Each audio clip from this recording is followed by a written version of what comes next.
One of the most important things when it comes to being a successful investor is understanding how to separate fact from fiction. Today, we're going to discuss some investing myths that could be stopping you from using the stock market to build wealth.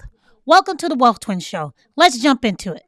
Now, Nicole, what's a myth that could be holding people back? I think one myth is that you need to pick the right stock in order to make money. I think that's a big myth that's holding a lot of people back because finding the right stock and getting in it at the right time is really like finding a needle in a haystack.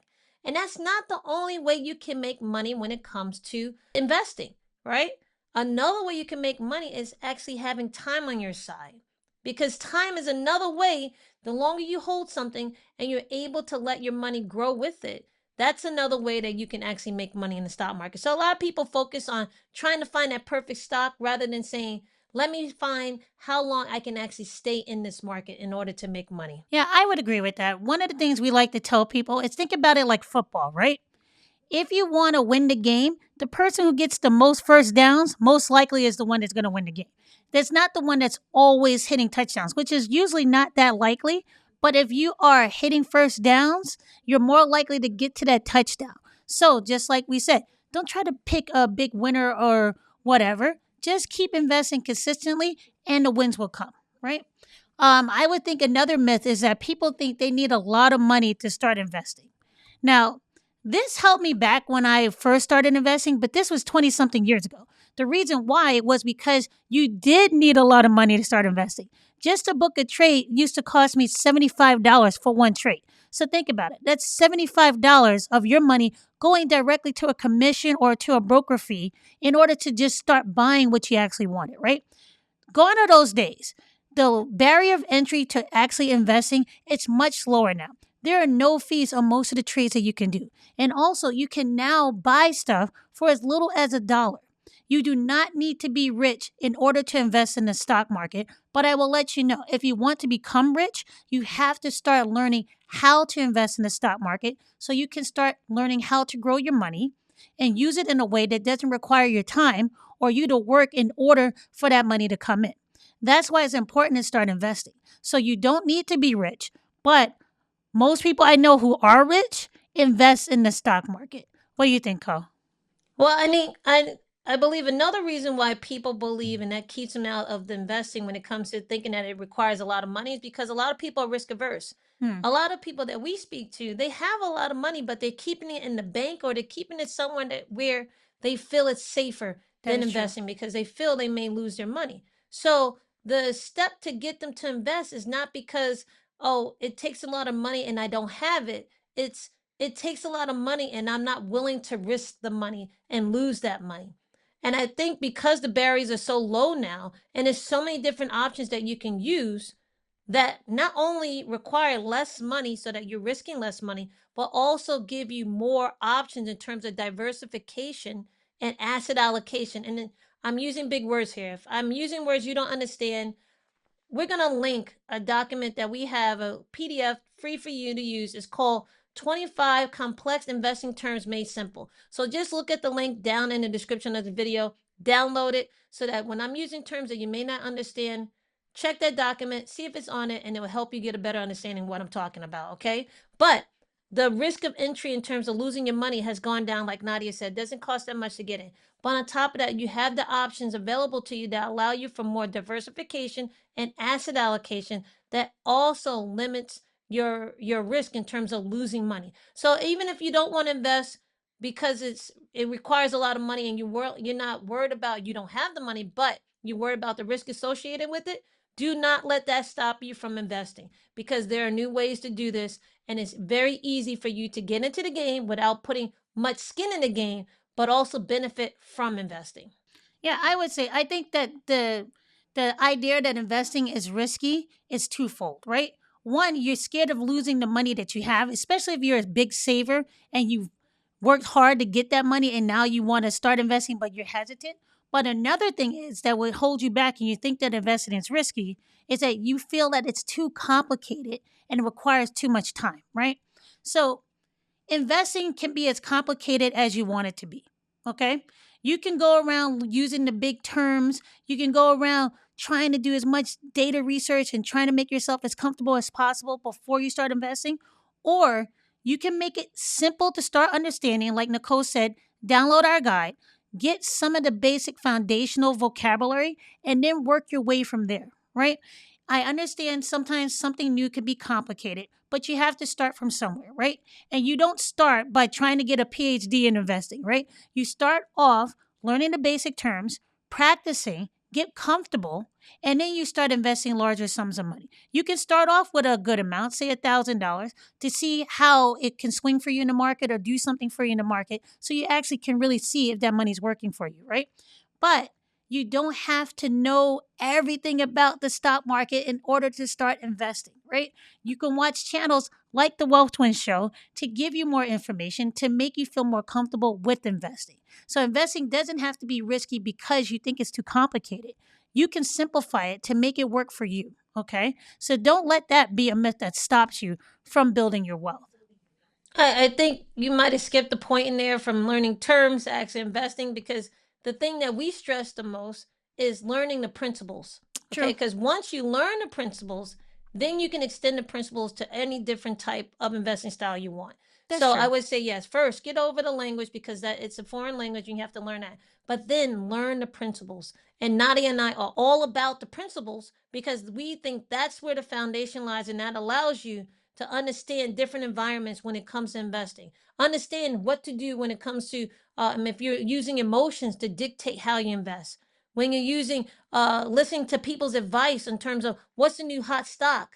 When you fall back on principles, you can stop and actually give yourself a check that will allow you to feel like, okay, I can make sound decisions now. I don't have to be that risky because I'm making educated decisions. So we try to switch the risk in terms of that into educated decisions. So I think principles is something that everyone needs to learn. No, I agree. And also, just going back to the time aspect, you can spend as little time as you want or as much time as you want when it comes to investing.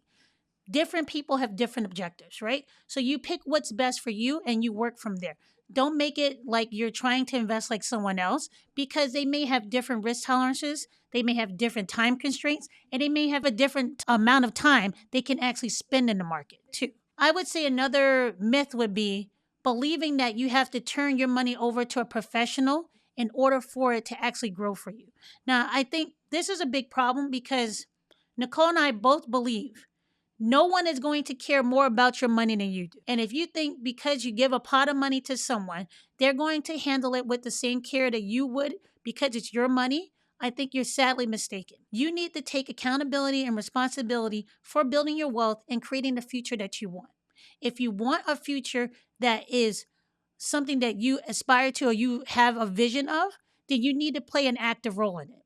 Now, at one point, when you become comfortable with investing, you can turn that over to a financial advisor if you want out of convenience, but it shouldn't be the default thing that you go directly to a financial advisor. You need to know what is best for you, how to do it, and then you can turn it over to someone if you say, you know what, I'm able to have a conversation with this person to understand they're doing everything in my best interest rather than blindly following someone who you think has your best interest in hand. Because most of the time, they probably do not. And I'm not saying all financial advisors are bad. What I'm saying is you need to take the responsibility to make sure that your growth of your wealth is going in the direction that you want to go into, and it's there for you when you need it.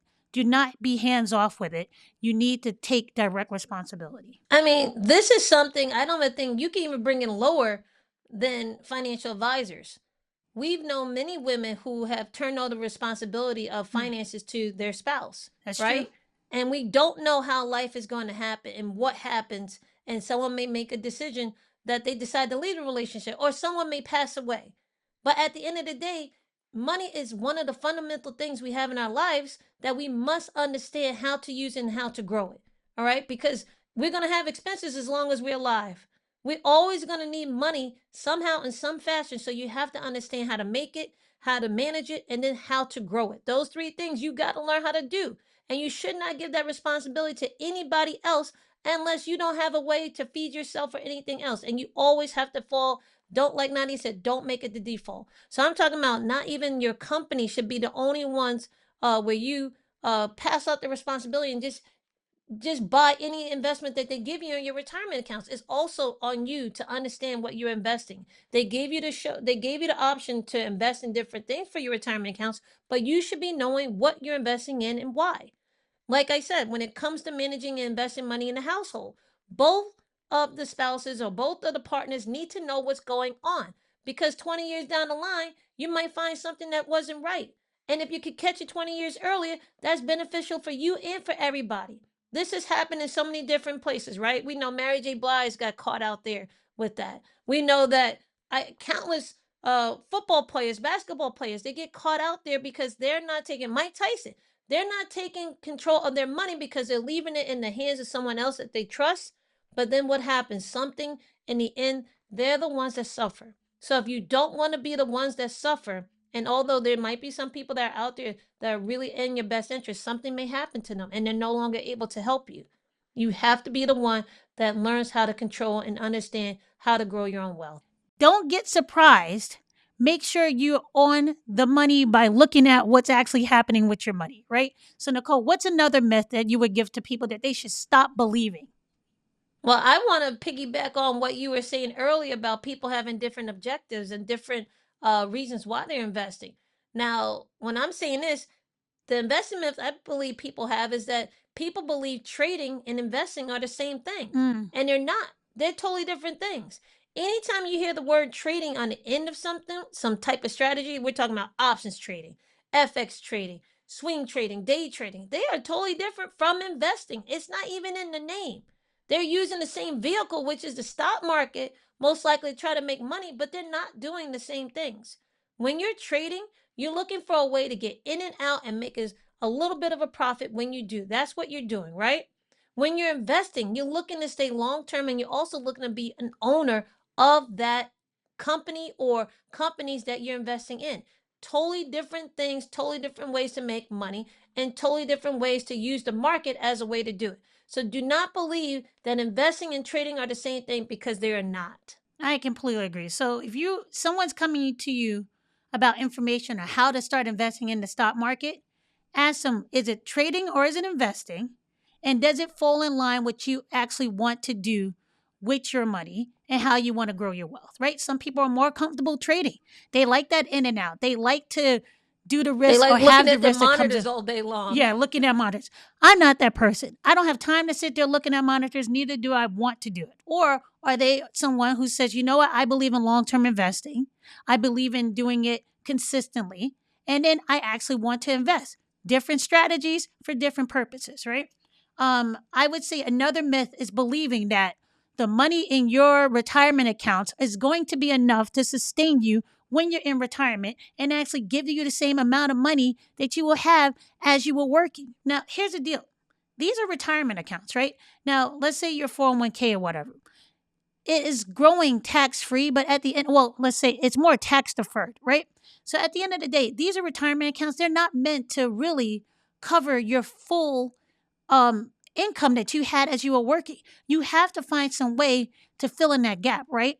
If you retire and the only thing you have to rely on are your retirement accounts, and just add on to that, if you did not save enough or you didn't know what number you should have been saving for, you're going to have a rude awakening once you start retiring and you realize maybe the income I'm getting from these retirement accounts are not enough to sustain the lifestyle I had while I was working. And then you're going to have to go back to work, right? And a lot of people get caught off guard with that, but they need to understand as you're still working, put plans in place to fill in that gap of what that money is going to be. If you have a certain lifestyle that you want to maintain in retirement, you have to understand those retirement accounts will not be enough. You have to start investing now or finding ways to bring in additional income to sustain the lifestyle you currently have once you're in retirement. But it's if you want to stay in retirement, do it earlier and understand your income needs, what your income needs are going to be, and how you're going to make sure those income needs are covered. So I think that's a myth, believing that all I need to do is invest in my retirement accounts and I'm going to be okay. Yeah. I mean, if you just look at retirement accounts in general, right? They have a cap, Yep. right? They're tax deferred, except the Roth IRA is tax free, but they all have a cap. And you might have a match or you may not. And the amount of money you're putting in, are you putting 100% of your paycheck in there? No, you're not. So how are you expecting it to be 100% of your needs Mm. when you actually come time to use it? And I think another thing that people mistake when it comes to those numbers is not realizing how much may be needed for medical expenses or other expenses that you're not accounting for. So you have to have those all in place and all in plan. So for me, the biggest myth about investing is that it's only meant for you right now. A lot of people look at the number, I can make money, and they think about it in the now term. But what you need to understand is investing is for future you, later on you. Okay? So you have to understand, you have to plan, make a plan, learn the principles, and then start executing as you would for future you and what future you would need.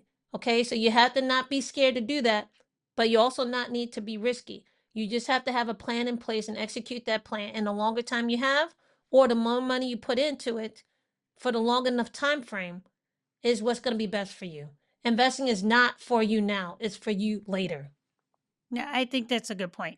Delay the gratification now to be a lot happier later, okay? And the earlier you start, the better. But if you didn't start early, you have time to catch up, okay? But be proactive about it. Don't just think, hey, things are what it is. I have no kind of influence on what will happen in the future. You have more influence right now in the future than you believe you do, okay? So be positive about that. And if you believe that you want to invest for future you and you're tired of these myths holding you back, then why not join our email newsletter that we call the Wealth Pack, where we share more and more insight when it comes to managing money and also investing money so that you can learn how to take control of your future and also learn how to invest with the principles that we keep in mind and also how to do it in a way that's not so risky, but also can definitely benefit you and future you later on.